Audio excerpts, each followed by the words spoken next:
No niin, täällä on minun kelloni mukaan 10.45, eli aloitamme paneelikeskustelun.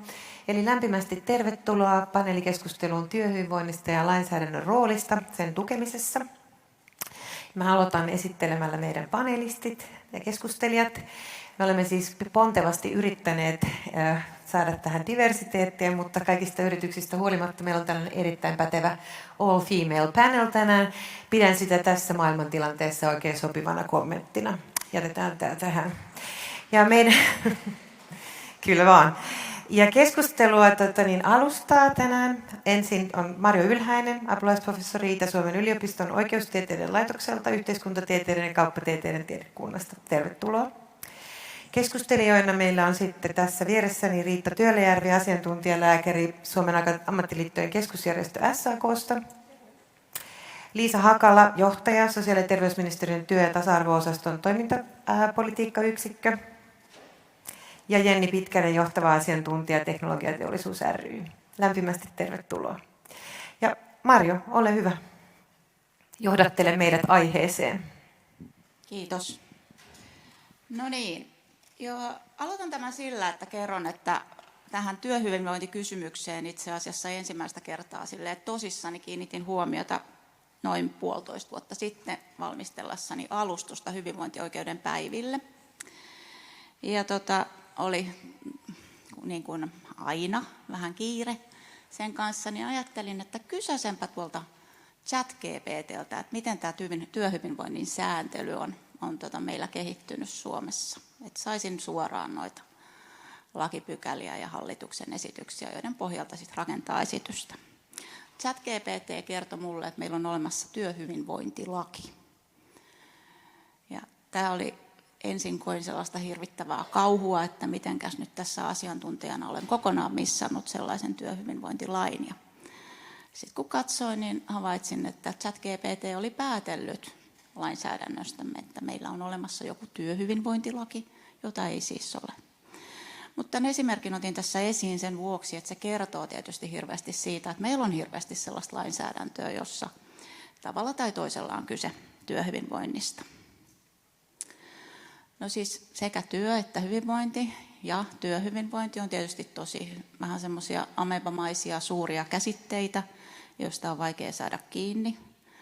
Mä ehkä katson sitä semmoiselta, tai tässä on nyt ainakin sellaiselta työoikeudelliselta kannalta, jossa silloin siinä on kyse siis työsuojelusta ja fyysisestä ja sosiaalisesta ja psyykkisestä työkyvystä. Ja työkyky puolestaan on siis jotain sellaista toimintakykyä suhteessa niihin työsopimuksessa sovittuihin tai sitten jollain muulla tavalla määräytyviin työtehtäviin. Eli se on oikeastaan aika jollain tavalla suppea käsite. No se, että minkälaista sääntelyä meillä on, niin meillä on tavallaan kahdenlaista sääntelyä. Että toisaalta meillä on semmoista jotenkin ennakoivaa ja sellaista ikään kuin suosittelevaa, kehottavaa. Meillä on tämmöisiä niin kuin jotenkin idealistisia sääntelyitä, jossa puhutaan työntekijän uran edistämisestä ja sitten toisaalta työyhteisön hyvinvoinnista ja hyvistä väleistä ja vuorovaikutuksen ylläpitämisestä ja tämän tyyppisestä. Ja sitten meillä on toisaalta sitä velvoittavaa sääntelyä, joka siis työnantaja velvoittaa niin kuin tietyn tavoin, aika monin eri tavoin huolehtimaan siitä, että se työn tekeminen on turvallista. Ehkä mä tässä just kiinnitän huomiota siihen, että siellä on just kysymys siitä niin kuin hyvin vahvasti siitä työstä ja työn tekemisestä. Ja sitten meillä on totta kai myös syrjinnän vastaista lainsäädäntöä. Ja sitten kun me puhutaan työhyvinvoinnista tällaiselta niin kuin laajemmalta kannalta, niin mä kyllä ehdottomasti yhdistän siihen myös siis yhdenvertaisuuslain, tasa-arvolain, eli tämän syrjinnän vastaisen oikeuden, joka on ehkä just sit semmoista vähän tietyllä tavalla erilaista kuin se semmoinen työturvallisuuslain mukainen työsuojelu ja työn säätely. Ja se erityisesti ehkä siitä näkökulmasta, niin, että jos me mielletään just tämä työkyky, työpaikka, tämän tyyppinen, niin mehän aika selkeästi nähdään, että se työhyvinvointi on joidenkin tietyn tyyppisten työntekijöiden asia. Eli siinä niin kuin jää katveeseen useinkin, ainakin tässä meidän lainsäädännössä, niin ne sellaiset työntekijät, jotka esimerkiksi tekee keikkatyötä tai ylipäätänsä on niin kuin sellaisissa työsuhteissa, joissa se työssä oleminen ja sitten toisaalta työn vailla oleminen vaihtelee, tai jossa työnantajia on useita ja niin edelleen. Koska se jollain tavalla se työkyky ja sen työkyvyn suojeleminen, niin sielläkin on sellainen ajatus jostain niin kuin suhteellisen pysyvästä tilanteesta taustalla.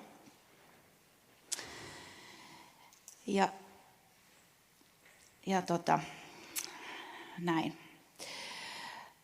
Sitten mä olen jonkun verran katsonut ihan sitten sitä, että millä tavalla niin kuin meidän työturvallisuuslainsäädäntö on just kehittynyt sieltä sen kuuluisan ChatGPT:n esimerkin innoittamana. Ja se on aika mielenkiintoista, koska siellä on ihan selvästi nähtävissä aika luonnollisista syistä tietenkin se työn muutos.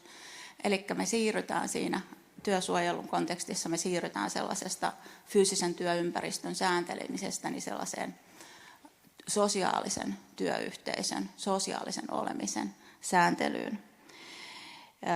Ja se työyhteisön merkitys siellä niin kuin lisääntyy. Eli siellä tulee semmoinen työn sosiaalinen luonne, vuorovaikutus näkyviin, siis ihan siellä niin kuin sääntelyn tasolla ja siis sitten niissä sääntelyn taustatöissä, eli hallituksen esityksissä, valiokuntien lausunnoissa ja mietinnöissä ja niin päin pois.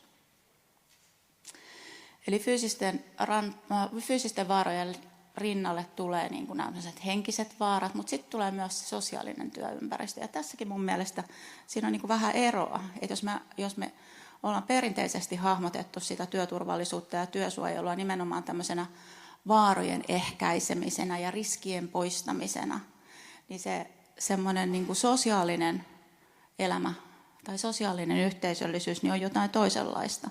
Ja se on ehkä just sellaista, missä just se syrjinnän vastainen lainsäädäntö tulee ajankohtaiseksi, mutta sitten siellä on mun mielestä tosi mielenkiintoista se, että siellä myös ikään kuin se työsuojelukonteksti rakentuu sillä tavalla eri lailla, että kun katsotaan sitä sääntelyä ja sen sääntelyn muutosta, niin siellä niin kuin sitä työympäristön sääntelystä siirrytään sääntelemään työntekijää eri tavoin. Työntekijällä on erilaista osallistumista siihen työn tekemiseen. Ja sehän on totta kai niin kuin hyvä asia, mutta sitten voi myös ajatella, että millainen hallinnan ja kontrollin väline siitä tulee. Erityisesti jos me mietitään tätä työhyvinvoinnin yhteyttä, niin kuin eilen ensimmäisessä keynote-puheenvuorossa oli puhetta siitä, että siitä työhyvinvoinnissa on hirveästi kysymys myös siitä muusta sosiaalisesta tai muusta ikään kuin ihmisestä kokonaisena.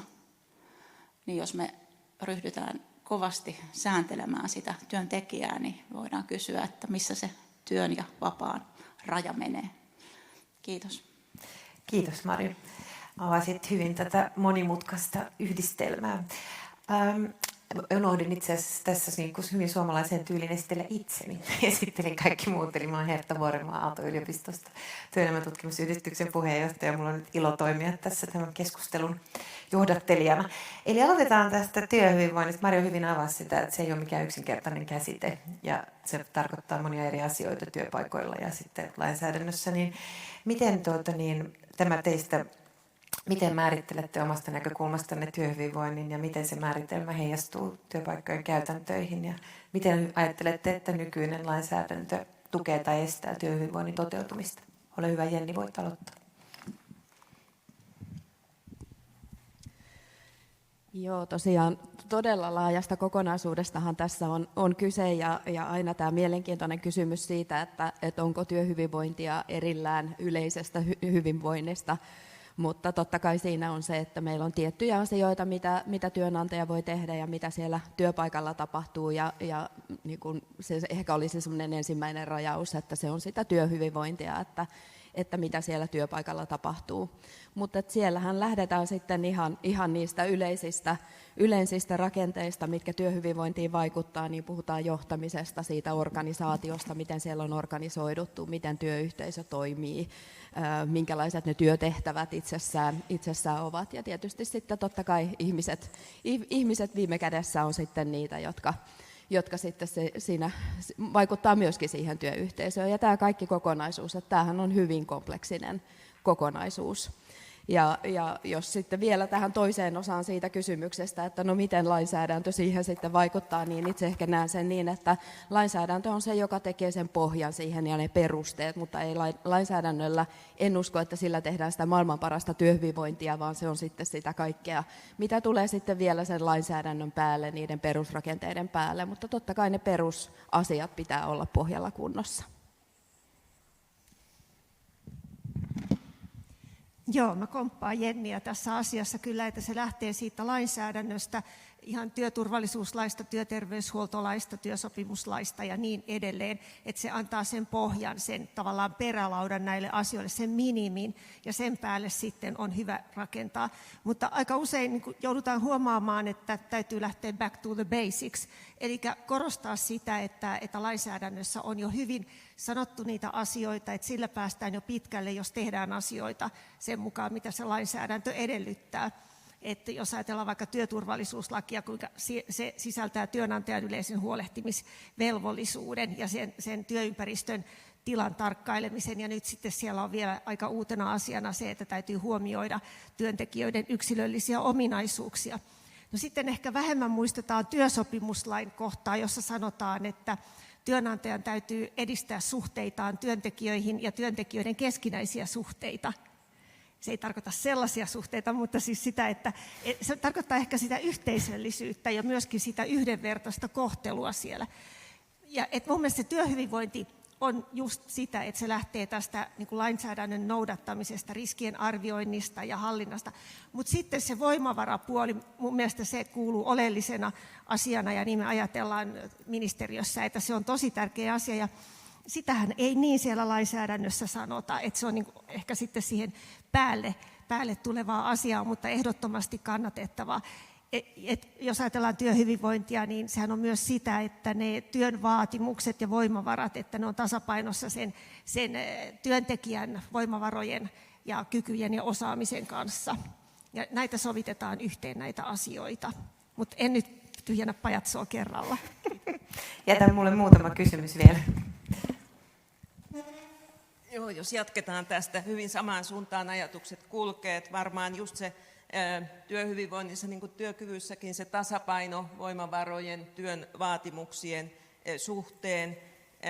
Ajattelisin, että konkreettisesti työhyvinvointi on vaikkapa sitä, että on kiva aamulla lähteä töihin, kokee onnistumisen iloa, työn iloa työpäivän aikana ja sitten kun se työpäivä on ohi, sulkee työpaikan oven tai jos on ollut etäpäivä, lopettaa työskentelyn, niin sitten jaksaa tehdä muutakin, että sitä iloa ja virtaa riittää sitten myös vapaa-ajalle ja muuhun elämään kuin työelämään. Jos sitten miettii tuota juridiikkaa, niin joo, siis työhyvinvointitermiähän ei löydy laista, että meillä ei ole työhyvinvointilakia, eikä meillä ole edes tätä termiä työhyvinvointi missään työelämän lainsäädännössä, mutta tavallaan kyllä näkisin ehkä vielä astetta laajempana, mitä tässä Marjo ja Liisa esimerkiksi puhuu ja Jenni myös, niin kyllä mä näkisin, että koko työelämän lainsäädäntö on myös työhyvinvointilainsäädäntöä. Että se tähtää siihen, että työelämä on reilua, oikeudenmukaista, ihmiset voisivat työssään hyvin. Me tiedetään, että vaikkapa nämä syrjintä- tai epäoikeudenmukaisuuden kokemukset on hyvin olennainen työhyvinvointia heikentävä tekijä, ja siihen työsopimuslaki tähtää, että se työ on oikeudenmukaista. Samaten työaikalainsäädäntö on mitä suurimmassa määrin myös työhyvinvointilainsäädäntöä ja sitten astetta tarkemmin työturvallisuuslaki, työterveyshuoltolaki myöskin, yhteistoimintalaki, jossa säädetään työpaikan dialogista, jonka pitäisi olla jatkuvaa ja suunnitelmallista, niin silloin todennäköisemmin työpaikalla voidaan hyvin. Mutta kyllä me sitä täsmälainsäädäntöäkin tarvitaan ja siihen ehkä palataan hetken päästä, miten sitä voisi kehittää. Joo, kiitos. Kiitos kaikille näistä omaa alustustani täydentäviä puheenvuoroja. Mä tartun tuohon viimeiseen, eli niin kuin siihen, että työelämän lainsäädäntö on jossain mielessä semmoista työhyvinvointiasiaa. työhyvinvointia tukevaa lainsäädäntöä eri tavoin. Ja se on tietysti tosi totta. Mutta se ehkä kertoo myös tämän tyyppinen ajatus siitä, että mikä se niin kuin työrooli ihmisen elämässä on. Ja myös siitä, että jos mietitään työoikeutta silleen laajasti ja semmoiselta niin kuin juristinäkövinkkeliltä, niin meillähän on niin kuin semmoista tietyssä mielessä julkisoikeudellista sääntelyä. Ja sitten meillä on sosiaaliturvalainsäädäntö, joka meillä on niin kuin hirveästi linkittyy kuitenkin yhteen työlainsäädännön kanssa. Et silloinhan siinä on kysymys just semmoisesta ehkä hyvästä elämästä aika pitkälti. Ja olen samaa mieltä sun kanssa siitä, että tavallaan semmoinen niin kuin, ne suunnitelmat on munkin mielestä tosi tärkeitä. Ne on tärkeitä siinä, että ne kertoo hirveästi siitä sellaisesta niin kuin jonkunlaisesta hyvästä työnantajuudesta ja itse asiassa just niiden niin kuin lainsäädäntötyössä ja sitten myös siinä, niin kuin, miten sitä säädellään, niin tulee jotenkin näkeväksi semmoinen lainsäätäjän näkemys siitä, että mikä on niin kuin hyvä työnantaja. Ehkä ihan joitain viimeisimpiä lainsäädäntöhankkeita lukuun ottamatta. Tässä nyt hyvin aukeaa, jatketaan tästä eteenpäin, niin syvennetään, niin hyvin aukeaa tämän niin kuin käsitteen holistisuus ja sitten se, että kuinka niin kuin lainsäädännön holistisuus tukisi sitten tätä. Mutta jos mennään vähän semmoiseen niin kuin konkretiaan, tätä esimerkkejä, niin työhyvinvoinnin toteutuminen käytännössä, niin kuin tiedetään, on hyvin epätasaista ja riippuu paljon organisaatiosta ja monista eri asioista, niin kuin todettu, siihen täytyy ottaa huomioon erilaisia asioita. Mutta mitä itse ajattelette nyt, että minkälaiset käytänteet tehokkaimmin edistää työhyvinvointia työpaikoilla ja mitkä on ne, niin kuin, miten nykyinen lainsäädäntö pystyy joko tukemaan tai hankaloittamaan tätä niin kuin hyvinvointia tukevia toimenpiteitä. Ja Liisa voi aloittaa siitä. Kiitos. Sä esitit tosi hyvän kysymyksen. Mä just sen takia kättä nostin. No niin, hienoa. Se olisi ehkä tärkeintä, että se työhyvinvointi tai tiettyjen lakien noudattaminen ei olisi sellaista päälle liimattua siellä työpaikalla, vaan että nähtäisiin oikeasti sen merkitys, sen lainsäädännön ja työhyvinvoinnin merkitys sille organisaatiolle ja sen olemassaololle. Ja tietysti se tulee sitä kautta, että kun ihmiset voi hyvin siellä ja onnistuu työssään, ja asiakas on tyytyväinen, kun saa niitä palveluja ja tuotteita, tietysti parhaiten silloin, kun ne tekijät voi hyvin ja pystyy myöskin sitten näkemään paremmin asiakkaiden tarpeet, kun he voivat hyvin. Niin, että nähdään se sellaisena strategisena asiana se työhyvinvointi, että tätä kannattaa tehdä ja kokonaisvaltaisesti, ettei se ole niin, että tehkää te siellä jossakin nurkassa yksi henkilö meidän organisaation työhyvinvointi, vaan että se nähdään niin kuin koko organisaatio koskevana asiana niin, että se on se strateginen asia, että se linkitetään siihen liiketoimintaan tai mikä se onkaan sitten sen organisaation, miksi se on olemassa. Ja sitten, että se näkyy niissä ylätason strategioissa ja niihin sitoudutaan, mutta myöskin, että se näkyy ihan jokapäiväisessä työssä. Että mietitään, että miten me tämä asia toteutettaisiin, jotta tämä edistää sitä työhyvinvointia, edistää sitä työssä onnistumisen mahdollisuutta ja jatkuvuutta. Ole hyvä. Joo, varmaan näin duunarijärjestöjen näkökulmasta niin nostaisin kyllä sen työturvallisuuslain kokonaisuutena. Niin kuin tiedetään, niin perinteiset duunarialat on täynnä edelleen tänäkin päivänä kemiallisia riskejä, tapaturmariskejä. Niillä on myös vissi vaikutus työhyvinvointiin. Voisi lähteä ehkä siitä, että jotta työssään voi voida hyvin, niin työssä pitää pysyä hengissä ja terveenä. Ja jos mietitään vaikka tätä työelämän muutosta ja murrosta, mikä on tietysti suuri ja merkittävä, sekin on ehkä enemmän asiantuntija- ja toimihenkilötehtävissä kuin duunaritehtävissä, vaikkapa kun SAK silloin voimakkaimpien koronarajoitusten aikana kysyi jäsenkunnaltaan, niin yli 90% vastasi, että ei voi tehdä ollenkaan etätöitä. Eli duunarityöntekijät tekee työtä työpaikalla, altistuu siellä erilaisille riskitekijöille, jotka vaikuttavat myös työn hyvinvointiin. Mutta sen lisäksi totta kai koko työyhteisöä varten pitäisi rakentaa sitä yhteisöllisyyttä, yhdessä tekemistä, vuorovaikutusta, yhteistoimintaa, aitoa yhteistoimintaa, sitä, että ollaan samassa veneessä ja samalla puolella ja rakennetaan menestyviä työpaikkoja, joissa on hyvinvoivia työntekijöitä. Ja ehkä tätä yhteistoimintaa alleviivaisin hyvin vahvasti. Siitähän on siis pykälät sekä työturvallisuuslaissa että työterveyshuoltolaissa että sitten yhteistoimintalaissa kokonainen luku. Todennäköisesti niillä työpaikoilla, joissa se vuoropuhelu ja osallisuus ja yhteistoiminta on aktiivista ja normaali osa päivittäistä arkea, todennäköisesti niillä työpaikoilla voidaan hyvin. Joo, jos mä jatkan tästä, niin siis tietysti siis tämmöinen ehkä työn tekemisen jonkinlainen fragmentoituminen, niin sillähän on kaksi erilaista piirrettä. Että toisaalta on niin kuin nämä erilaisissa töissä voi olla niin kuin useanlaisia työsuhteita tyyppinen fragmentoituminen, mutta sitten on niin kuin selkeä tämän tyyppinen ehkä niin kuin semmoisen perinteisen duunarityön tai siis semmoisen työn, joka vaatii sitä työpaikalla oloa ja sitten semmoisen asiantuntijatyön niin kuin eriytyminen toisestaan. Ja se on totta kai tosi tärkeää muistaa, että niin kuin se vaarojen torjunta on edelleen tärkeää, että en ainakaan missään tapauksessa tarkoittanut sitä, etteikö se olisi tärkeää, vaan sitä nimenomaan, että sinne tulee rinnalle tällaisia uusia tapoja. Mutta mietin sitten myös sitä, että tässähän me nähdään myös yksi semmoinen niin kuin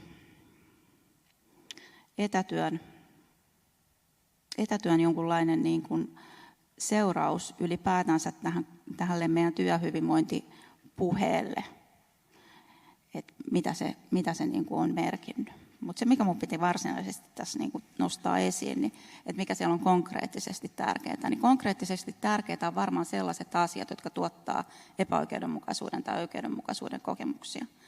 Ja musta siinä on niin kuin tiettyjä, ja siis siellä on niin kuin myös semmoisia juridisesti ihan aidosti ongelmallisia tilanteita, jotka liittyy siis yhdenvertaisuusperiaatteeseen ja siihen, että miten me yhdenvertaisuus niin kuin ymmärretään työpaikalla, että mikä on sitä yhdenvertaista ja tasapuolista kohtelua. Sitten samanaikaisesti, kun ihmisillä on erilaisia elämäntilanteita, on erilaisia työtehtäviä, erilaisia asemia ja näin poispäin. Että ehkä se epäoikeudenmukaisuuden kokemus on yksi sellainen niin kuin keskeinen tekijä, että miten sitä niin kuin työnantaja pystyy edistämään, että sellaista ei synny. Ja siellä on kai sitten just tämmöistä ehkä avointa johtamista, esimerkiksi avoimia palkitsemisjärjestelmiä ja niin edelleen. Läpinäkyvyyttä. Joo, tässä tuli erinomaisia pointteja jo kaikilta ja lähtisin ihan mitä Liisakin sanoi siitä, että tämä lainsäädäntö ei olisi semmoista päälle liimattua, vaan tosiaan näin, että se on oikeasti siellä niin kuin rakenteissa ja huomioitu, ja sitten toisaalta tämä, että se yhteistoiminta on niin kuin toimivaa siellä, eli sitä ehkä kanssa korostaisin tässä, että se on niin kuin yhteistä tekemistä, että löydetään tietysti se, että työnantaja vastaa siitä, että lakisääteiset asiat tulee kuntoon, mutta että siihen tarvitaan kuitenkin sitä yhteistä ymmärrystä siitä, että mitkä on niitä tärkeitä asioita, ja on se sitten duunari, konteksti, josta puhutaan, ja se, että on huomioitu siellä nämä erilaiset riskitekijät, tai sitten asiantuntijatyössä se voi olla vaikka aivokuormitukseen liittyvää tai etätyöhön liittyviä kuormitustekijöitä tai muuta, niin tärkeätähän on se, että kun ihmiset on aina kuitenkin sen oman työnsä parhaita asiantuntijoita, niin saadaan sitä vuorovaikutusta ja löydetään niitä yhteisiä asioita ja sen yhteistoiminnan kautta ja sen keskustelun kautta löydetään niitä ratkaisuja siihen. Ja sitä kautta sitten tietysti niin sen lisäksi, että tämmöiset niin kuin fyysiset riskitekijät on poistettu, niin sitä kautta saadaan rakennettua vaikkapa psyykkistä tai niin kuin tätä psyykkistä turvallisuutta sinne työyhteisöön, ja sitä kautta saadaan niin kuin sitä työhyvinvointia rakennettua, saadaan yhteistä luottamusta, että se olisi semmoinen yhteinen asia sillä tavalla, että se keskustelu ja vuorovaikutus toimii työyhteisössä. Hienoa. Te olettekin niin kuin tällaisia, jos ajattelisi tutkimushaastattelua, niin parhaat tutkimushaastateltavat haastattelee itseään, niin te menette jo eri kysymysten edelle. Että te viette mun kysymyksiä multa. Ja te käsittelette tässä jo eri työntekijäryhmiä, joista olisin seuraavaksi pyytänyt vielä. Mutta ehkä otetaan kuitenkin pieni tarkennus, että tässä puhuttiin jo erilaisista töistä ja siitä, että niin kuin tavallaan erilaiset työt kuormittaa eri tavalla ja se pitää huomioida. Mutta sitten tietysti, jos ajatellaan nyt sitten tästä niin erilaisia työpaikkoja, duunarityöpaikkoja, tietotyöpaikkoja, kaikkialla näkyy kuitenkin muutosta ja tämä epäreiluuden ja epävarmuuden kokemusta. Ja lainsäädännöllä voi kuitenkin sit ohjata vain tiettyyn pisteeseen asioita, niin kuin tässä nyt on jo käsitelty. Niin miten te niin kuin ajattelette sitten, että mikä on se niin kuin keskeinen lainkohta, josta on hyötyä niin kuin eri työntekijäryhmille, joita tunnette paremmin, josta oikeasti voi olla jotain niin kuin toimintaa ohjaavaa. Kun nyt tässä ajattelen edellistä työryhmää, jossa puhuttiin rekrytoinnista, jossa näkyy hyvin se, että laissa näkyy, mikä on laitonta ja silti tutkimusaineistossa näkyy, että sitä tapahtuu koko ajan. Eli tämä niin kuin taso, makrolainsäädäntö, meso-organisaatiotodellisuus on usein se ero, voi olla aika isokin, niin mikä teistä on semmoinen niin kuin keskeinen lainkohta, jolla voidaan sitten just esimerkiksi näihin erilaisten työntekijäryhmien kokemuksiin vaikuttaa, jos pitää nyt valita? Ymmärrän, että kysymys on vähän haastava, mutta itse asiassa Riitan vuoro aloittaa. Nyt täytyy vähän pantata sitä omaa ajatusta. Joo, no varmaan jos yhdenvertaisuutta ajatellaan, niin työsopimuslaki on keskeinen, yhdenvertaisuuslaki. No kyllä sitten työturvallisuuslaki myös, siellähän on nyt jo useita pykäliä, jotka ihan suoraan auttaa työhyvinvoinnin rakentamisessa, on yksin työskentelystä, häirinnästä, on työn suunnittelusta, henkilökohtaisten ominaisuuksien huomioimisesta, kun työtä suunnitellaan tai sitä mitoitetaan. Mutta SAK ja muut palkansaajajärjestöt kyllä vahvasti näemme, että me tarvittaisiin myös tarkempaa sääntelyä, eli me toivotaan kovasti, ja siitä on ollut työryhmä, joka valmisteli itse asiassa ihan meidän mielestä hyvän luonnoksen työturvallisuuslain tarkentamiseksi, työkuormituksen hallitsemiseksi ja siihen liittyen myös uusi asetus, jota meillä ei ole, niin kuin esimerkiksi muilla Pohjoismailla on, kun on fyysisistä riskeistä tarkentavia, työturvallisuuslakia tarkentavia asetuksia, niin me tarvittaisiin myös haitallisesta, liiallisesta työkuormituksesta tarkentava asetus. Se on nyt sitten pohdittavana, että saadaanko se asetusluonnos eteenpäin, mutta kokisimme, että se olisi hyvin keskeinen työkalu, jotta tätä yhdenvertaista työhyvinvointia voitaisiin suomalaisilla työpaikoilla edistää. No nyt jos me jatketaan tässä samassa järjestyksessä, niin olisi Marjon vuoro ja sitten siitä Jenni ja Liisa. No siis jos yksi pitää valita, niin mä valitsisin sen ehkä sen työturvallisuuslain 8 pykälän, eli yleisen huolehtimisvelvoitteen. Mutta tämä, mistä sä kysyit, niin siinähän on tosi paljon kysymys, että jos me mietitään niin sitä että millä tavalla lainsäädäntö ylipäätänsä toteutuu yhtään missään, niin siis siinähän on kysymys valvonnasta ja just niistä mahdollisista sanktioinnista, mitä ne laiminlyönnit tuottaa. Et meillä pitäisi olla ehkä sitten tehokkaampaa valvontaa, ja niin kuin rekrytointisyrjintä se on todella vaikea kysymys, että millä tavalla me pystyttäisiin siihen puuttumaan. Et mulla ei ole siihen todellakaan mitään viisasten kiveä. Minusta meidän lainsäädäntö on suhteellisen hyvällä tolalla. Et siinä on enemmän niin kuin kyse just valvonnasta.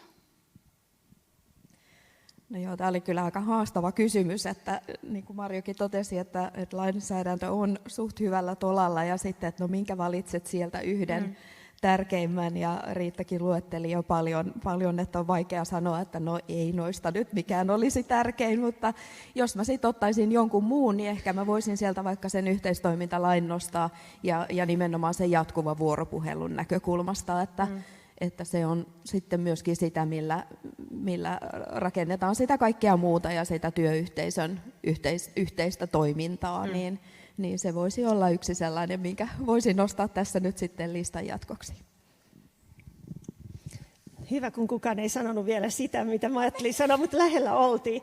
Eli työturvallisuuslain pykälä, se pykälä, jossa mainitaan vaarojen tunnistaminen ja arviointi. Eli siis käytännössä riskien tunnistaminen ja arviointi ja sitten niiden toimenpiteiden tekeminen niiden riskien arvioinnin perusteella.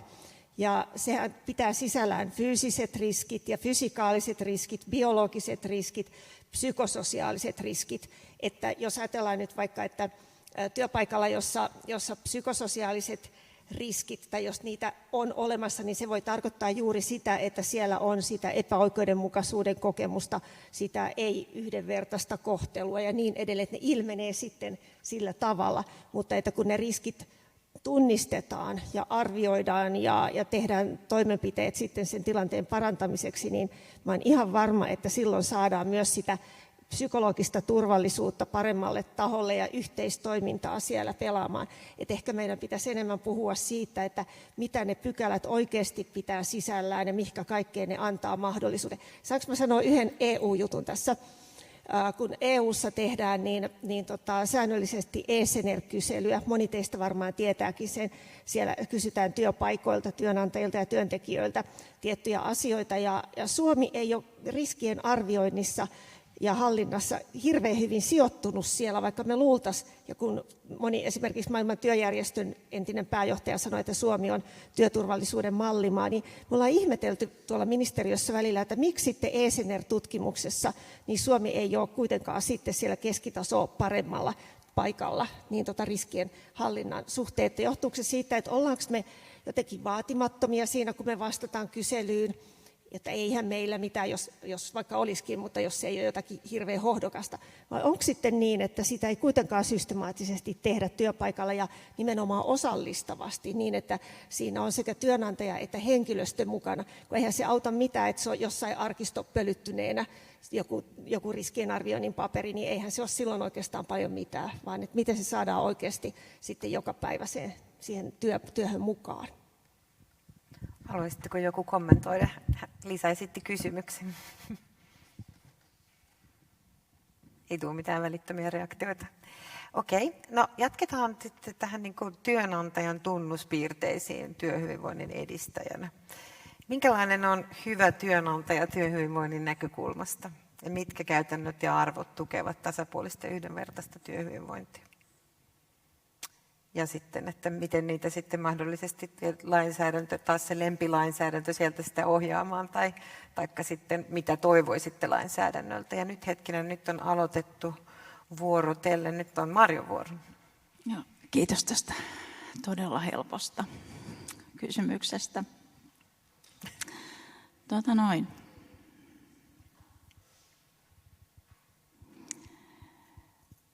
Siis mun mielestä tässä keskustelussa on tullut jo aika paljon esiin niitä hyvän työnantajan piirteitä. Mutta jos vielä kirkastetaan niitä, koska tässä tulee aika paljon koko ajan. Mä ymmärrän, että tämä on vaativaa. Mutta kyllä mä näen, että niinku semmoinen suunnitteleva ja keskusteleva työnantaja että, niin on sellainen, yleisesti ottaen sellainen hyvä työnantaja. Ja ehkä tässä voisi niinku myös hyvä todeta ihan semmoiselta työnantajakannalta se, että yleensä se hyvä suunnittelu myös sit auttaa sitä työnantajaa, jos tulee jotain sellaisia ongelmallisia toimenpiteitä, jossa työnantajan pitää puuttua esimerkiksi siis työntekijöiden väliseen konfliktiin. Että silloin, jos sillä työnantajalla on suunniteltuna selvät sävelet, mitä toimitaan tietyissä ongelmatilanteissa, niin se suojaa myös sitä työnantajaa, eikä ole pelkästään niin kuin työntekijöiden intressissä.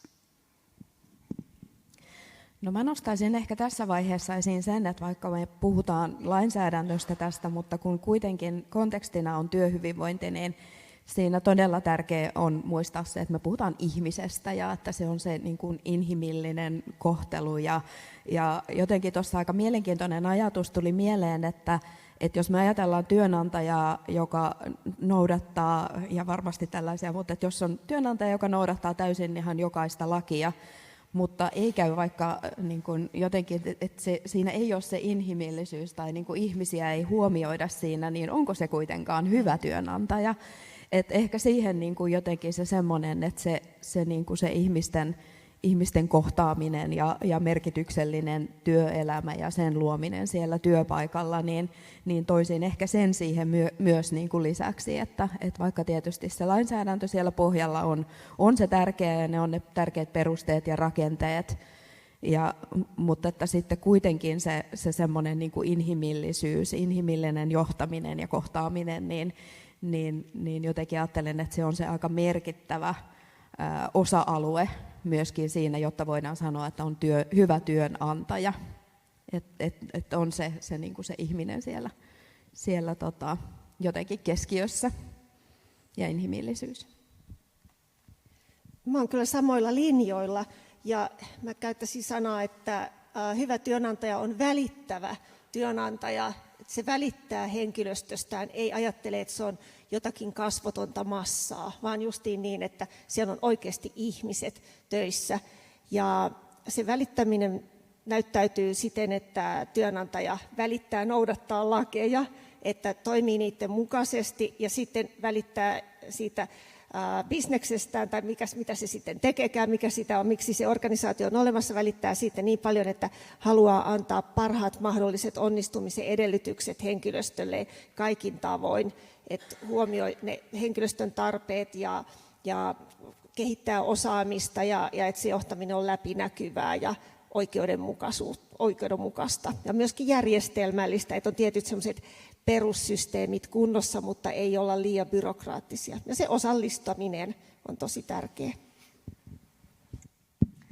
Komppaan kaikkea edellä mainittua. Lainsäädäntö on välttämätön pohja ja minimi, mutta jos puhutaan todella hyvästä ja parhaista työnantajista, niin kyllä he tekevät huomattavasti enemmän kuin mitä on se lakisääteinen minimi ja tekee yhdessä ja just, että ollaan niin kuin samassa veneessä, ei olla eri puolilla, vaan ollaan me ja tehdään yhdessä ja niin, että siinä on tosiaan vaikkapa nämä eri työntekijäryhmät huomioitu, duunaritaustaiset ja toimihenkilöt ja asiantuntijat ja jos käytetään vaikkapa vuokratyötä, niin hekin on sitten osa työyhteisöä, kesäsijaiset ja niin edelleen, että ollaan kaikki siinä samassa veneessä.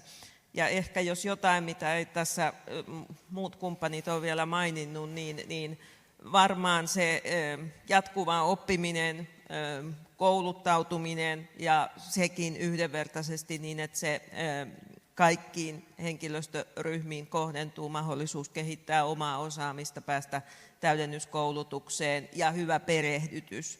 Et silloin kun on tietynlaista varmuutta, että ne tehtävät, ihan sen itse työtehtävän perusosaaminen ja siihen saatu perehdytys, että myös sitten työturvallisuuteen ja työhyvinvointiin tai vaikkapa työterveyshuollon palveluihin liittyvä perehdytys, että se tulee kaikille työntekijöille ja kannustetaan hyödyntämään näitä mahdollisuuksia, täydentää omaa oppimista tai vaikkapa saada työkyvylle tukea työterveyshuollosta, niin näkisin, että sellainen työnantaja on hyvä ja varmasti se sitten näkyy myös, että on vetovoimaa myös työvoimapulan aikoina, että kyllä se hyvä viesti kantaa kauas ja sellaisen työnantajan palvelukseen halutaan tulla töihin. No niin, tulikin aika, kun sanoit, että olen aivan samaa mieltä, mutta näähän, että jos ajattelee organisaatioita, joita omassakin tutkimusaineistossa on, niin toi on useissa aika kaukana. Ja sitten tämä ja myöskin aika iso vaatimus, että näähän ei ole sellaisia lyhyen tähtäimen asioita, nämä vaatii tämmöistä pitkää peliä, että tällaiseen organisaatiotodellisuuteen päästään. Mutta ajattelen nyt tässä puhutaan valvonnasta ja sanktioista ikään kuin lain noudattamisen suhteen. Ja sitten kuitenkin me tiedetään, että usein kannustimet toimisi paremmin sellaisena insentiivinä ryhtyä johonkin. Niin mitä te ajattelette, minkälaisia kannustimia, tai mitä ylipäätänsä ajattelette tästä valvontasanktiot, kannustimet asetelmasta suhteessa työhyvinvointiin? Kenes vuoro nyt on aloittaa? Nyt mä oon todella huono puheenjohtaja. Jenni, taas me ollaan menty koko ympyrä. No niin, onneksi te olette paremmin kartalla. Joo, tämä on mielenkiintoinen, että tietysti kun lainsäädännöstä puhutaan, niin ne sanktiotkin siihen kuuluu ja tietysti siinä tulee sitten kysymys siitä, että miten viranomaisella on resursseja niitä niin kuin valvoa ja toisaalta sitten tulee taas se vähän semmoinen niin kuin ratkaisukeskeinen näkökulma siihen muutenkin, että se voisi siinä niin kuin myöskin se semmoinen neuvova näkökulma, että jos ainahan se ei ole välttämättä tahallista, että jotakin lainkohtaa ei ole noudatettu, vaan on ollut vaan vääränlainen ymmärrys tai muuta, että se on tietysti sieltä, mutta että mikä voisi olla sitten semmoinen niin kuin kannustin siinä, niin ehkä mä niin kuin ajattelen siis se, että tämähän on myös niin kuin iso asennekysymys siis siinä mielessä, että työhyvinvointihan on kaikkien etu, eikä se ole mitenkään niin kuin sillä tavalla, että kun ihmiset ja työntekijät voivat hyvin, niin sehän on myös työnantajan etu ja tietysti viime kädessä yhteiskunnallinen etu. Että se jo niin kuin itsessään on kannustin, että vaikea jotenkin sanoa, että mikä sitten niin kuin tietysti erilaisilla verotuksellisella elementeillä esimerkiksi on mahdollista sitten ohjata sitä toimintaa ja ehkä jos tässä nyt nostan, vaikka Riitta tuossa nosti esille tämän osaamisen, niin sekin on semmoinen iso asia, että me tiedetään, että meillä on tosi isoja muutoksia ja murroksia tällä hetkellä menossa vaikkapa digitalisaation ja tekoälyn tuomia muutoksia ja kuinka paljon se tulee muuttamaan sitten työtehtäviä vaikkapa ihan siellä duunaripuolella, että robotiikka auttaa tietyissä tehtävissä ja ainakin tällä hetkellä se kyllä näyttää kuitenkin, että eihän se poista niitä tehtäviä, vaan se tulee niin kuin avuksi ja tueksi siihen. Mutta osaamista ja uudenlaista osaamistahan tarvitaan silloin ja silloin tietysti se, että työnantaja pitää myöskin huolta siitä kokonaisuudesta, sitä osaamista päivitetään ja ollaan jo ennakoivasti huomioimassa sitä, että minkälaisia muutoksia tässä on tapahtumassa, mutta että lähtökohtaisestihan työhyvinvointi on kaikkien etu. Niin, ehkä pitäisikö sitä kuitenkin sitten jotenkin kirkastaa vielä, että se, että tavallaan sehän ei välttämättä, vaikka näin on, niin eihän se silti välttämättä aina näy. Ehkä sitä ajattelen tässä myös, mutta kyllä, Liisa, ole hyvä.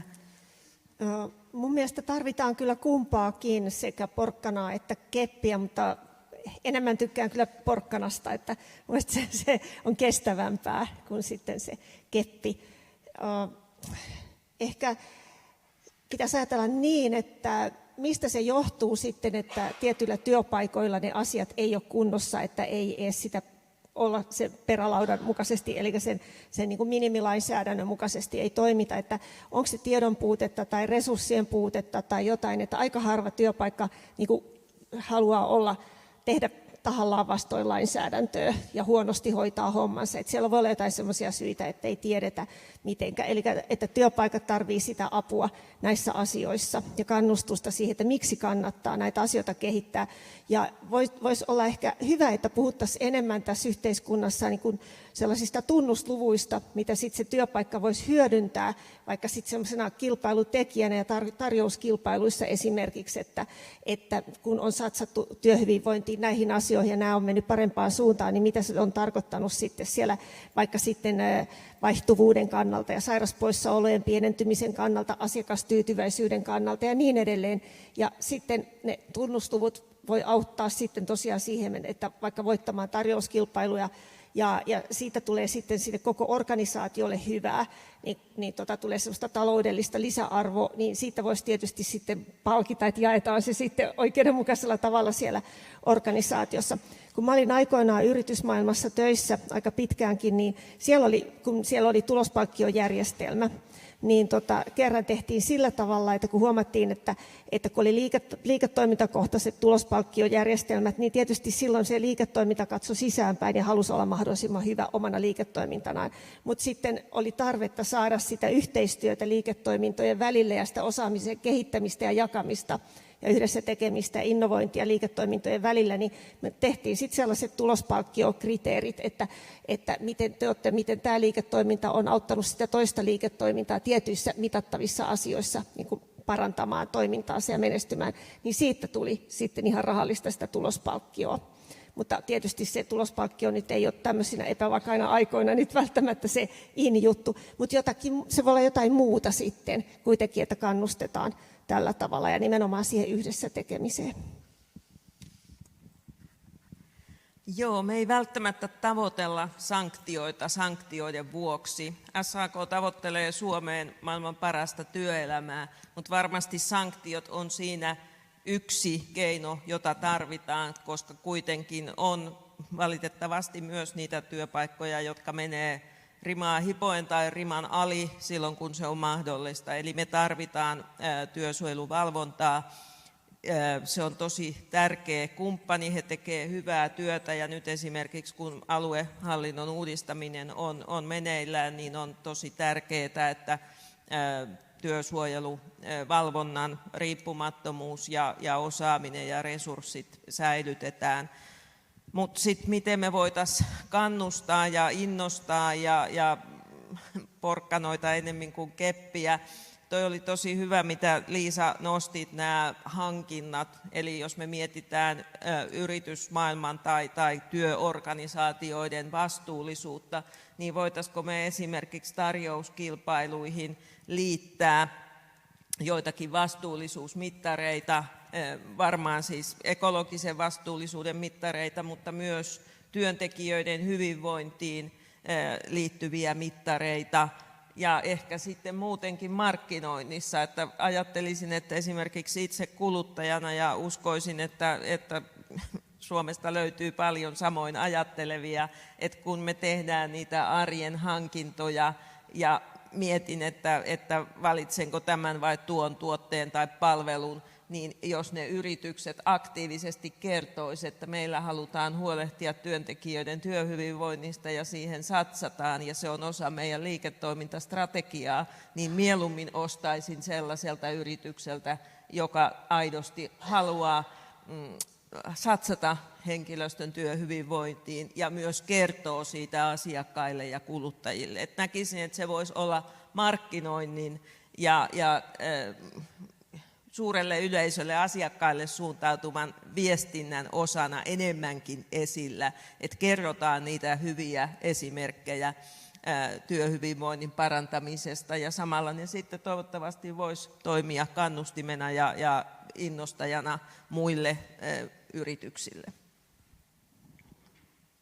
Joo, siis nimenomaan tämmöinen vastuullisuuteen liittyvä kannustin, niin se olisi varmasti monella tavalla niin kuin hyvä asia. Ja sitä voisi ehkä ajatella myös, että se toimii molemmin päin, että toisaalta niin kuin semmoinen vastuullisuus, joka näyttäytyy asiakkaalle tai jota esimerkiksi niissä julkisissa hankinnoissa edellytetään, tai voitaisiin me kuvitella myös, että ihan muussakin kaupassa tämmöiset vastuullisuuteen liittyvät seikat tulisi tärkeämmiksi, mutta sitten taas toisaalta myös niin kuin sisälle päin, että se vastuullisuus on ehkä myös jotain sellaista, joka tuottaisi sitoutumista, joka semmoinen sitoutuminen puolin ja toisin on yksi semmoinen työhyvinvoinnin ja sen yhteisön niin kuin kasvamisen kannalta ehkä tärkeä asia.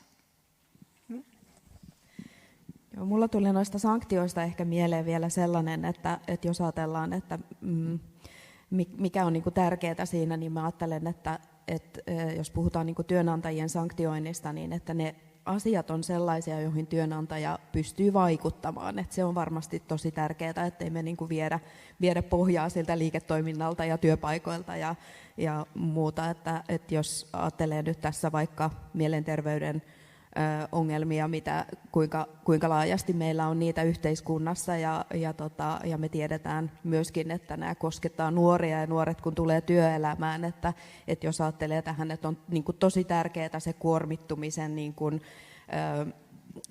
rajaaminen ja että se työmäärä on niin kuin kohtuullinen, mutta että sitten siinä on niin kuin vaikea tavallaan se haastava se raja siinä, että jos nuoret tulee työelämään ja heillä on jo mielenterveyden haasteita, jotka vaikuttaa myöskin työssä jaksamiseen, niin ettei vaan mennä siihen, että siitä sanktioidaan työnantajaa. Se on asia, johon he ei voi vaikuttaa. Tietysti niin kuin työnantaja on voimavara jo itsessään ja saattaa niin kuin auttaa myöskin sitten niissä mielenterveyden haasteissa, mutta tällainen tuli niin kuin mieleen, että se on tärkeä näkökulma siinä, että ne sanktiot on tosiaan sellaisia, joihin sitten työnantaja pystyy vaikuttamaan.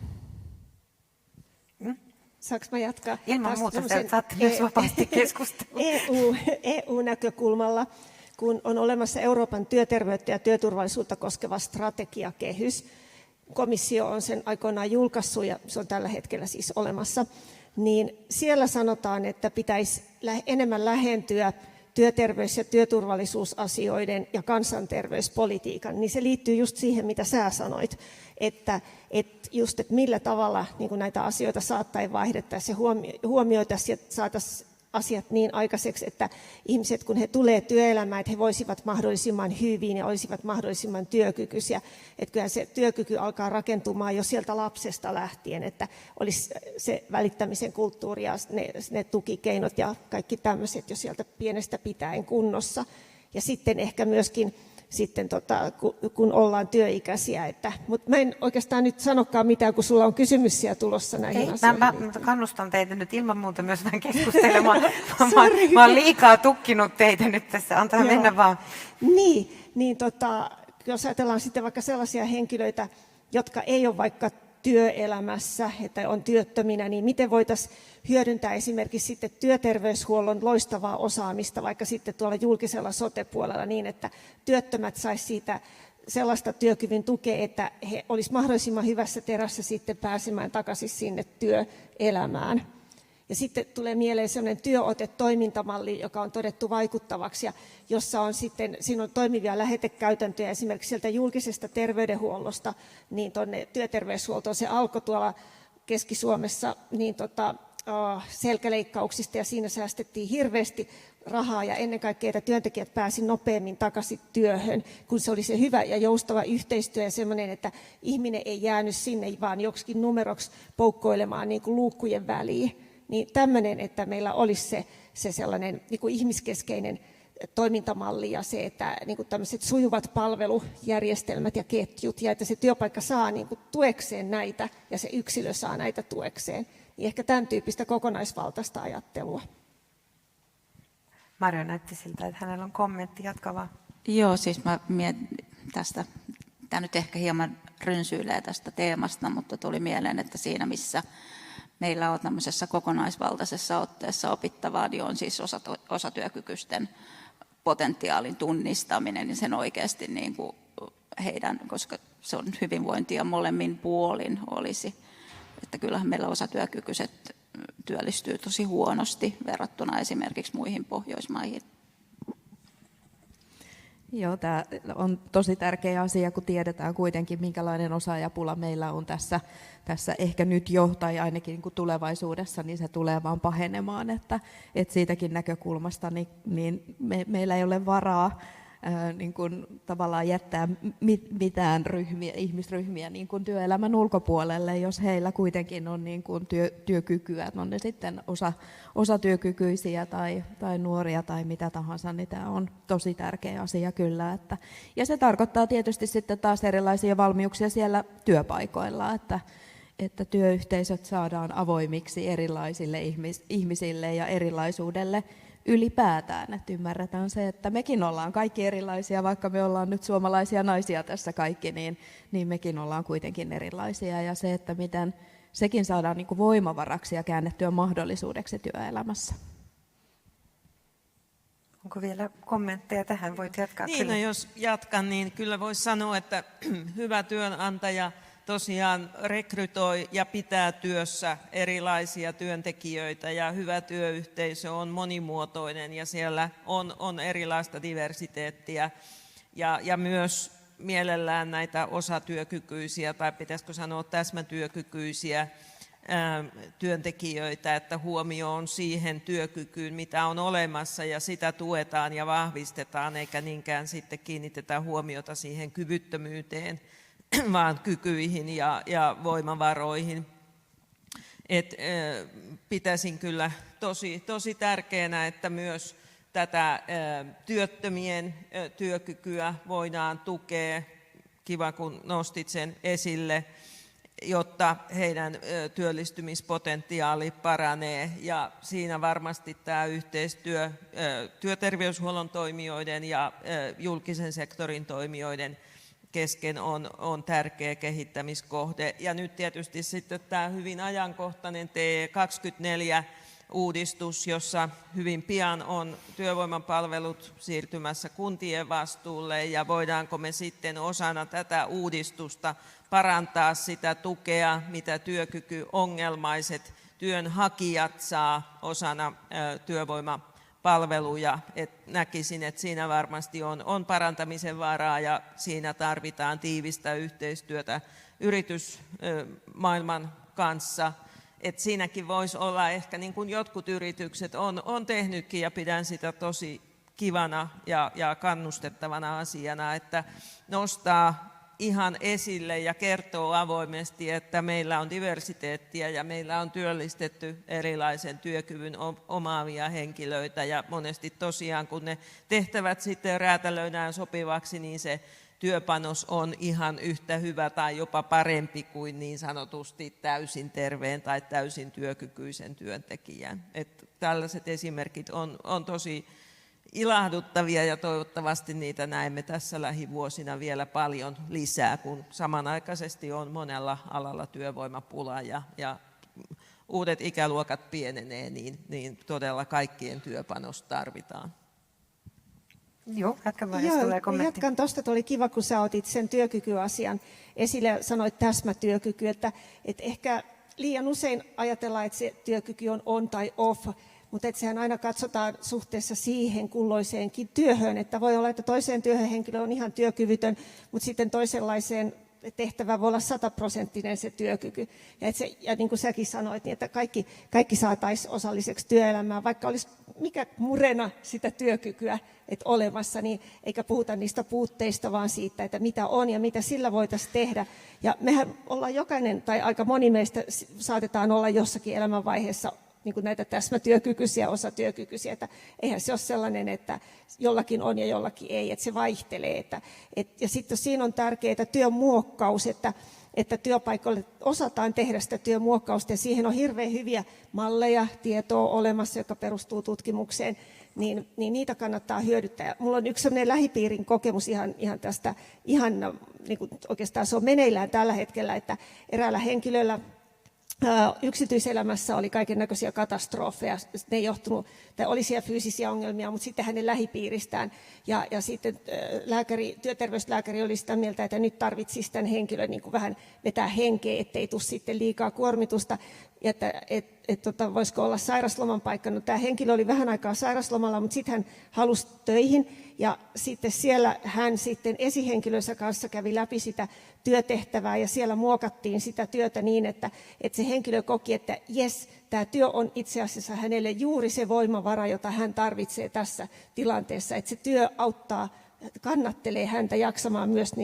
niissä yksityiselämän karikoissa. No niin, nyt olette päässeet vauhtiin. Nyt saa vielä muutama kommentti ja sitten mennään meidän viimeiseen teemaan, jota olettekin tässä jo sivun, että muutos ja tulevaisuus, mutta ole hyvä, Jenni.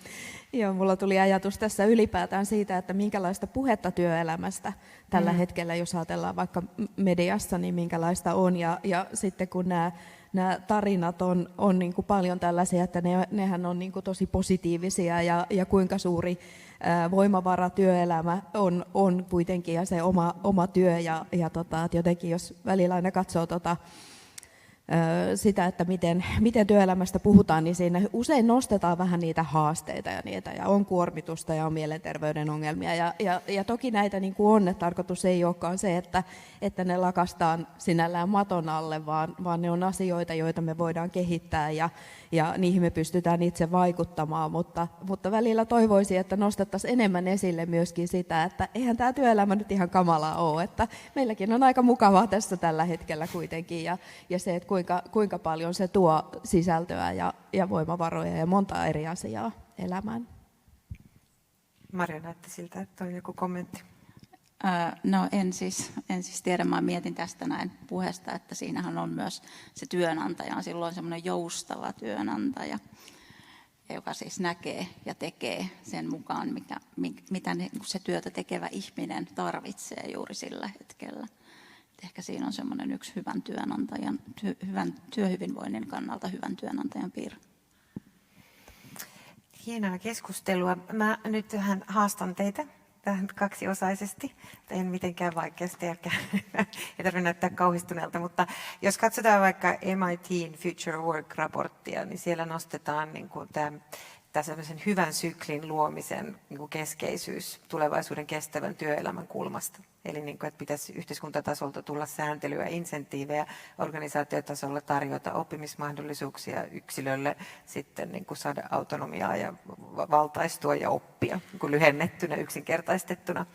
Kuitenkin he toteaa, että missään maailmassa ei työtä ympäröivät instituutiot, siis missään maailman maassa, saa vielä hyviä arvosanoja, että meidän työtä ympäröivät instituutiot eivät vielä oikein tunnista tätä jo muutosta, mistä tekin puhutte, taitovaatimuksia, fragmentaatiota ja kaikkea, mitä meillä nyt tässä on sivuttu ja näillä päivillä käsitellään ansiokkaasti, niin mitä ajattelette nyt sitten, keskustelin tässä vähän käsitystä yhden juristin kanssa ja puhuttiin tästä, että työlainsäädäntö on yksi näistä työtä ympäröivistä instituutioista, joiden tulisi nyt muuttua. Ja hän sitten sanoi vähän epätoivoisena, että miten me voidaan tietää, miten me muutetaan työlainsäädäntö, kun emme oikein vielä pystytä kuvittelemaan, että miltä se työkään nyt sitten, mitä kaikkea tulee. No te olette tässä puhuneet jo joustavuuden lisäämisestä, läpinäkyvyyden lisäämisestä ja monista tärkeistä teemoista, mutta mikä teidän mielestä on tämänhetkisen lainsäädännön suurin puute tämän tilanteen kulmasta? Puute, mikä lainsäädännöstä puuttuu, mitä elementti, mikä pitäisi tuoda niin kuin tätä muutosta huomioiden, mitä nyt jo tässä eletään. Ja nyt aloittaa Liisa. Kiitos. Mä olen tässä kohtaa diplomaattinen, koska työlainsäädäntö valmistellaan meillä kolmikantaisesti, niin mä en tässä yksipuolisesti sano, että mitä pitää tehdä.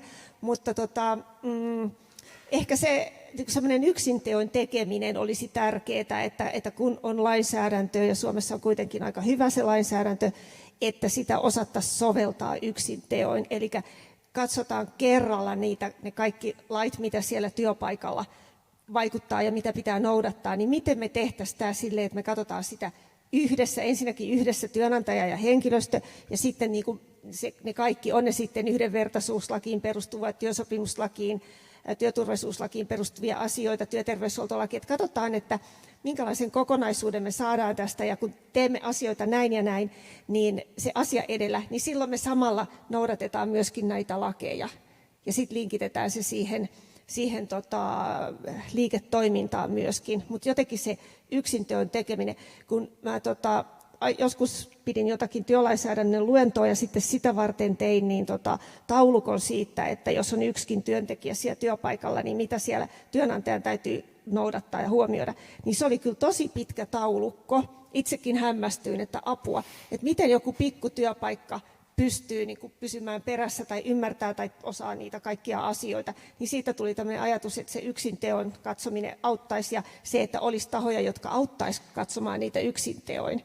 Ja tämä ei tosiaan tarkoita tämä mun puheenvuoro, että nyt pitäisi jotain lakia poistaa, ne on oikein hyviä, mutta se, että se soveltamiseen, siinä auttaminen, niin olisi se ehkä se enemmän juttu. Tukea. Joo, kyllä. Riikka, joo. Ei meidän työlainsäädäntö ei ehkä kuitenkaan ole mitään rakettitiedettä. Että se on toisaalta totta, Liisa, mitä sanoit, että kyllähän on monia eri lakeja ja aika paljon pykäliä, jos ne kaikki listaa, mutta ei ne nyt niin kuin mahdottoman monimutkaisia kuitenkaan ole. Ja kyllähän meillä on PK-sektorille, pienille työpaikoille tehty erilaisia tiivistelmiä ja yksinkertaisia ohjelmia, jotka auttaa vaikka työturvallisuuden mukaan lukien työhyvinvointiin vaikuttavat asiat, auttaa niiden hallinnassa työpaikalla. Kyllä mä uskon, että pienelläkin työpaikalla on ihan mahdollista hyvin ja laadukkaasti nämä asiat hoitaa, jos asenne on kohdallaan ja oikeasti halutaan työntekijöistä huolehtia ja osallistaa ja yhdessä hoitaa ne asiat kuntoon. Mitä muutoksia sitten? No ehkä se, mitä tuossa sivusinkin jo aikaisemmin, että tosiaan meillä ei tämän liiallisen haitallisen työkuormituksen hallinnasta ole niin tarkkoja, sillä tavalla täsmällisiä, että ne auttaisi työnantajaa kiinnittämään huomiota oikeisiin asioihin. Ei ole niin hyödyllistä tai työnantajaa auttavaa säädöspohjaa, kun on monista fyysisistä työhön liittyvistä riskeistä. Eli me tosiaan tarvittaisiin se pieni täsmennys sinne työturvallisuuslakiin ja sitten uusi asetus, jossa tätä ohjataan, miten sitä haitallista työkuormitusta voidaan välttää.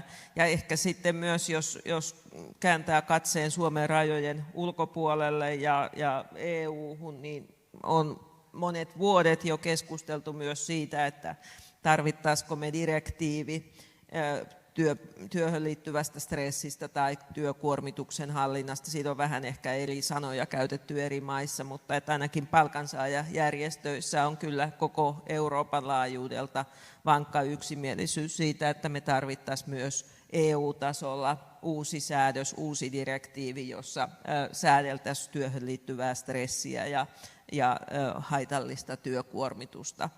Katsotaan nyt tämän uuden komission aikana sitten, että saadaanko me sitä eteenpäin. No ensinnäkin kovin laaja ja vaikea kysymys. Aion olla tässä tutkijakohta, enkä ota sen kummempaa kantaa. Mä mietin sitä, että siis mun nähdäkseni meidän niin kuin lainsäädäntöön yleensä ja myös työlainsäädäntöön vaikuttavat sellaiset niin kuin isot periaatteelliset uudistukset, kuten esimerkiksi just syrjinnän vastainen oikeus, niin niille on tyypillistä se, että ne tulee sieltä EU-tasolta. Et mä jotenkin ehkä ajattelen, että siellä on niin kuin sellaisia, tai jos me mietitään vastuullisuusdirektiiviä, vaikka se vesittyikin, niin siellä on niin kuin sen tyyppistä intensiiviä, joka korkealla tasolla tähtää semmoiseen, ehkä voisi sanoa, hyvään elämään ylipäätänsä.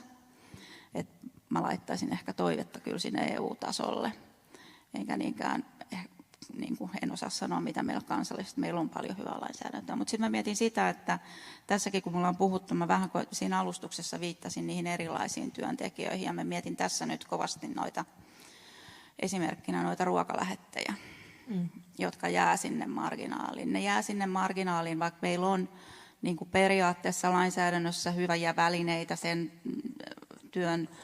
työsuhteen luonteen tunnistamiseksi, siis sen tunnistamiseksi, ovatko he työsuhteessa työskenteleviä työntekijöitä vai itsenäisiä ammatinharjoittajia. Ja tämä on mun mielestä semmoinen niin kuin iso kysymys, että mitä me ylipäätänsä niin kuin työllä ymmärretään ja miten me sitä työtä säännellään.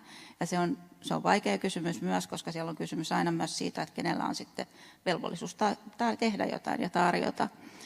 Ja nyt ihan suomalaisessakin niin kuin oikeustieteessä, ne on tuolla enemmän ehkä ympäristöoikeuden, mutta jonkun verran myös kauppaoikeuden puolella, niin ryhdytty oikeasti miettimään, että millä tavalla meidän pitäisi ajatella uusiksi sellaisia oikeudellisia käsitteitä, jotka jäsentää niin kuin meidän ikään kuin tapaa hahmottaa oikeuksia ja velvollisuuksia. Ja voidaan puhua esimerkiksi niin kuin semmoisesta vastuuoikeudesta, missä ei niin kuin se oikeudellinen vastuu ei rakennu sille semmoiselle niin kuin binääriselle oikeusvelvollisuus vastakkainasuttelulle, vaan siellä on enemmän niin kuin se vastuullisuus ikään kuin tulee sinne sisään. Tämä oli tämä tutkijan kommentti. Kiitos. Erinomainen kommentti. Juuri tätä toisenlaista ajattelua siellä tässäkin raportissa haetaan.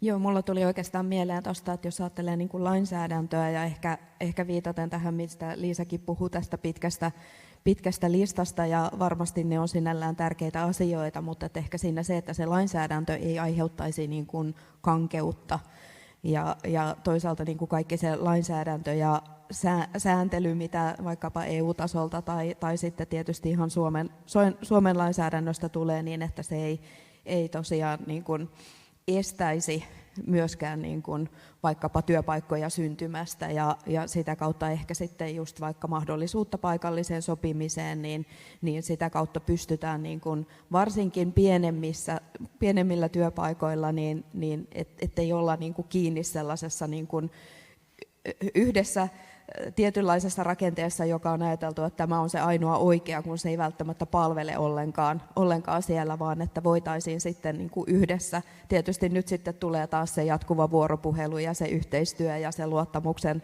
rakentaminen siellä työpaikoilla. Se on niin kuin pohjana sille, että voidaan yhdessä sitten miettiä vaikkapa tämmöisiin perinteisiin niin kuin työehtoihin liittyviä asioita ja rakentaa se sellaiseksi, joka palvelee sitten paikallisesti juuri sitä yritystä, niin sen ehkä nostaisin ottaisin yhtenä eteenpäin, mutta tämäkin tietysti on sitten, mitä Marjo tuossa äsken myöskin sanoi tästä, niin kuin, että miten työ muuttuu ja miten työsuhteet muuttuu ja miten me tulevaisuudessa niin kuin suhtaudutaan työhön, miten nuoret vaikkapa kun tulevat sukupolvet tulevat työelämään, niin miten he suhtautuvat, että onko heille vielä se vakituinen kokoaikainen työsuhde sitten ollenkaan se, mitä he haluavatkaan, vaan mennäänkö sitten tällaiseen niin kuin vähän toisen tyyppiseen työelämään ja vaikka siinä tietysti nähdään haasteita nyt tällä hetkellä ja tietysti semmoinen, mitä pitää niin kuin miettiä, että miten ne ratkaistaan, mutta toisaalta siinä on myös paljon mahdollisuuksia.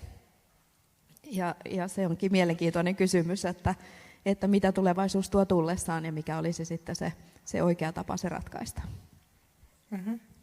Vielä yksi EU-näkökulma, eli että Suomessa kannattaa tehdä mahdollisimman hyvä työelämä ihan senkin takia, että mitä parempi työelämä Suomessa on, niin sitä enemmän EU-tasolla Suomea kuullaan. Nythän Suomea arvostetaan paljon näissä asioissa, että mitä enemmän Suomea arvostetaan ja kuullaan, sitä paremmat mahdollisuudet meillä on päästä mukaan sinne EU-tason neuvottelupöytiin ja vaikuttaa sitä kautta sinne EU-asetuksiin ja direktiiviin, jotka sitten taas valuu tänne Suomeen noudatettavaksi ja implementoitavaksi Suomen lainsäädäntöön.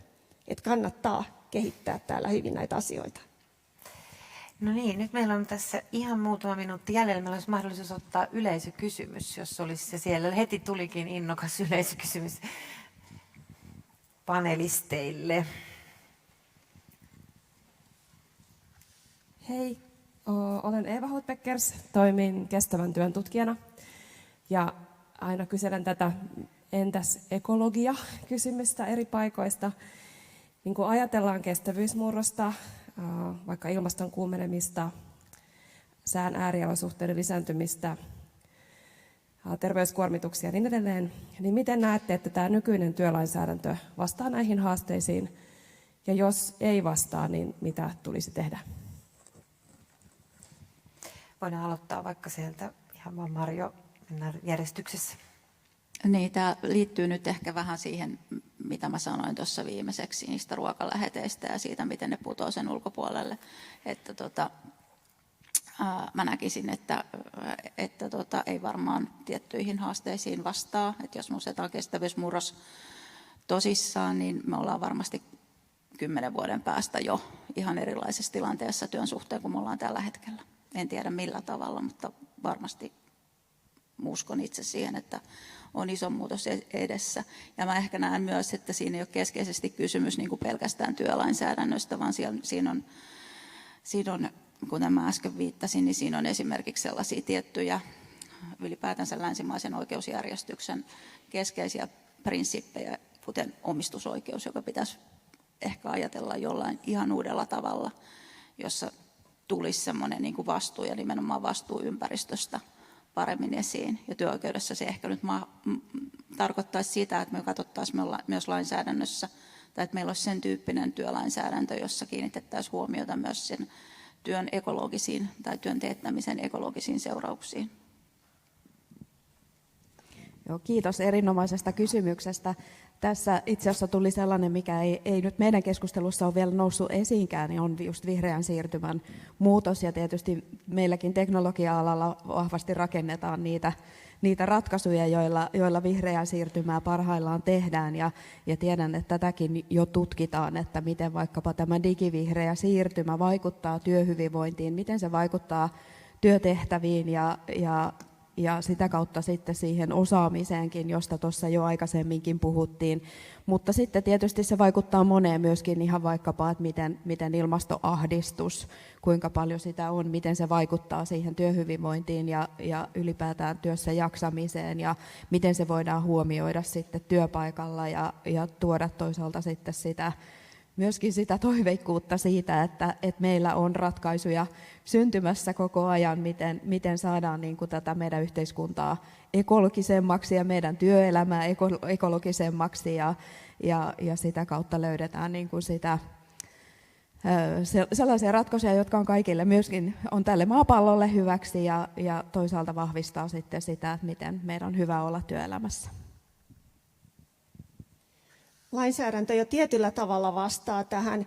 että jos ajatellaan vaikka uuden teknologian kehittämistä, digivihreän teknologian kehittämistä tai toimintatapojen kehittämistä, niin on tosi tärkeää, että siinäkin katsotaan, että tuoko se tekijälleen jotakin riskejä. Tietysti, että mitä mahdollisuuksia se antaa, miten se helpottaa työntekijöiden vaarallisten töiden tekemistä esimerkiksi.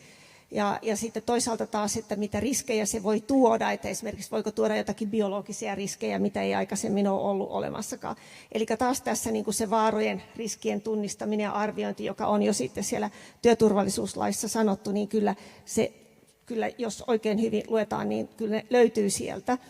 No sitten olikohan se tuolta työsuojeluvalvonnasta, kun aikoinaan joku henkilö sanoi, että siellä oli mietitty tai selvitetty niin kuin erilaisia vastuullisuusnäkökulmia ja oli tultu siihen tulokseen, että tämä ei ole mikään tieteellinen tutkimus, mutta kuitenkin tällaisen kuulin, että sellaiset organisaatiot, jotka on ympäristöasioissa vastuullisia, niin niillä useimmiten on sitten myöskin työturvallisuusasiat kunnossa. Että silloin niin on sellaista yleistä vastuullisuutta siellä. Ja ehkä niin, että jos palalta sitä vastuullista kestävää toimintaa siellä työpaikalla kehitetään, niin se leviää sitten niin kuin myös muihin osa-alueisiin siinä organisaatiossa. Ehkä tämä oli toive ja mutu-ajatus. Joo, kiitos. Tosi tärkeä nosto. Varmasti siinä on todella paljon tehtävää lähivuosille. Toisaalta meillä ehkä työlainsäädäntö ja työturvallisuuslakikin, ne on puitelakeja. Siinä ei välttämättä ole sitten vielä lakitasolla kovin yksityiskohtaista sääntelyä. Asetukset sitten tarkentaa. Näkisin, että sellaista, mikä suoraan auttaa ekologisesti kestävän työelämän rakentamista, sellaista säädöstä on aika vähän, mutta toisaalta kun ne on puitelakeja, niin ei ne säädökset myöskään estä sen ekologisesti kestävän työelämän rakentamista. Et sitten tarvitaan sitä tulkintaa ja ohjeistusta ja myös toimialasektorit ylittäviä ratkaisuja. Ihan nyt mikä tulee nopeasti käytännön esimerkki mieleen, joku matkustusohjesääntö tai verottajan tulkinnat, miten työmatkoja pitää tehdä. Siinähän ei toistaiseksi ole huomioitu, että pyrittäisiin vaikkapa sellaisiin matkustustapoihin, jotka mahdollisimman vähän kuormittaa ilmastoa. Ja nostaisin myös työehtosopimukset. Nehän on siis soveltamisalallaan lainsäädäntöön verrattavaa, ne on sitovaa, velvoittavaa sopimuspohjaa. Työehtosopimuksissa, jossa sitten ne alakohtaiset ongelmat ja ratkaisumahdollisuudet paremmin tunnetaan, sielläkään ei ole vielä juuri mitään tai varsin vähän ekologisesti kestävän työelämän niin kuin turvaamiseen tähtäävää. Mutta näkisin, että varmaan tulevina vuosina se tilanne tulee muuttumaan ja uskon, että niin säädöksiin kuin myös vaikkapa TESeihin tulee ekologiaan ja ekologiseen kestävyyteen tähtäävää sisältöä. Ja palkansaajajärjestöt on tässä kyllä niin kuin hereillä, että SAK:lla on esimerkiksi kannanottoja liittyen oikeudenmukaiseen vihreäseen siirtymään ja samaten taas Eurooppa-tasolla tämä eurooppalainen palkansaajajärjestöjen yhteistyöjärjestö on julkaissut useita materiaaleja, jotka juuri tähtää siihen, että nopeasti voitaisiin ekologisesti kestäviin ratkaisuihin siirtyä eri toimialoilla. Kiitos erinomaisesta kysymyksestä. Nyt näyttää siltä, että keskustelu vähän niin kuin lähtisi lämpenemään uudestaan, joten siirrämme sen lounaalle ja annamme aplodit upealle paneelillemme.